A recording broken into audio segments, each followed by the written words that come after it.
Hey guys, Foxtrot here. Today I'll be talking about the Star Wars franchise and its current state. Let's make one thing clear. Kathleen Kennedy needs to go. She's been fucking up Lucasfilm and the Star Wars franchise with her being in charge. She has interfered with the production of the Star Wars movies, most notably during the production of Solo, a Star Wars story, to the point where Ron Howard, who directed the movie, had to reshoot 80% of the entire film. Now, at the very last minute, she took the two directors, Lord and Miller, who were originally going to direct Solo, a Star Wars story, and she fired those two guys and replaced them at the last minute just before as they went into production with Solo, a Star Wars story. She lacks vision with handling the Star Wars franchise, especially with the firings under her. The most notable example, other than Lord Miller, was the firing of Colin Trevorrow, who was going to direct Star Wars Episode 9, but he was fired because apparently he wasn't the right choice. Then why, on God's green earth, did you hire him in the first place, dumbass? This is what I mean with her lacking vision. She seems uncertain with who she chooses for the creation of the next Star Wars film. Oh, I'll just choose this person to direct. Oh wait, he's not the right person for the job. He's fired. Now, for Rian Johnson. Why did he get the job to direct The Last Jedi? Because he sure didn't get the job from his talent. That's from what I've heard. It sounded more like he got the job through nepotism more than anything. Rian Johnson should not be allowed to direct another Star Wars film after how The Last Jedi played out. His trilogy should also get cancelled, and Johnson should not be allowed near the production of another Star Wars film. Back in 2017, there were two movies I had anticipated on a lot: Star Wars The Last Jedi and Jigsaw. Now, if I had a gun to my head and I had to choose which one I liked better, Jigsaw would be the likely answer in this scenario. With how bad The Last Jedi played out, I felt that Jigsaw was a better movie. Now, when I talk about The Last Jedi and how it played out, I'm not talking about Luke Skywalker drinking the milk out of that alien creature. Luke's living situation in The Last Jedi was that of a hermit, living off the land of the planet that he lives on, the planet of Ahch-To. However, there were issues with his character in The Last Jedi that I will address. They made Luke into a coward. That's right, a coward.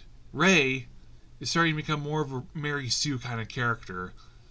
And when I hear at first when I heard people say how she's a Mary Sue, I was like, whatever. But now it seems to be reinforced, you know? How is someone who has little to no Jedi training able to overpower a seasoned Jedi Master? Answer that. Luke in the original trilogy was brave and heroic. When he sensed Han, Leia, and Chewbacca and 3PO were in danger on Bespin, he went to Bespin to go rescue them. Now, I know that was a trap to lure Luke into the Emperor's grasp and turn him to the dark side. Either way, that showed Luke that he was the kind of guy who overcame the worst of things with the Empire, evil looking him in the eye, and of course confronting and redeeming his father, Darth Vader, at the end of Return of the Jedi. Also, Luke attempting to murder his own nephew? Luke never seemed like the kind of guy to kill someone who didn't pose a threat to him, or usually Luke wouldn't be a fighting kind of guy unless someone actually posed a threat to him. If he had been worried about Ben Solo turning to the dark side, or any apprentice turning to the dark side for that matter, he wouldn't try to kill him, or them for that matter. He would address the issue to them on being the path to the dark side and try to deter them from the dark side path. I remember playing the now Legends continuity game, Star Wars Jedi Knight 3 Jedi Academy.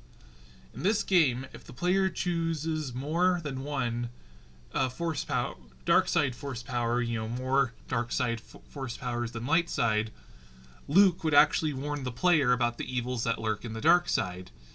And of course he didn't say anything like, "Oh, you're too close to the dark side, now you must die," then transporting the player to an impromptu boss battle with Luke that would end in Luke killing the player, thus making it unwinnable. Another aspect of The Last Jedi I thought was bad and unnecessary was the whole Canto Bight story arc, which was a complete waste of screen time and deterred from the overall plot of the movie with all this BS on war profiteering.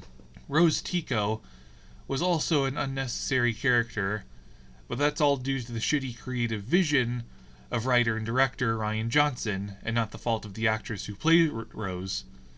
Now, there's probably one thing I know I'm absolutely looking forward to in the current state of the Star Wars franchise, and that is the revival of the Clone Wars TV show, which is looking pretty good.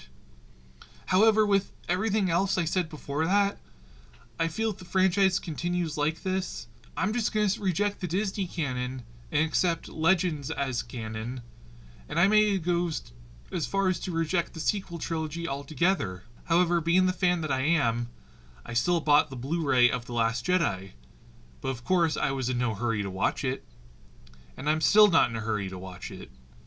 In fact, I still have the movie in its shrink wrap sitting in my storage drawer of Star Wars media, with all the episodic movies, the Clone Wars and Rebels TV shows, plus a few other Star Wars related media.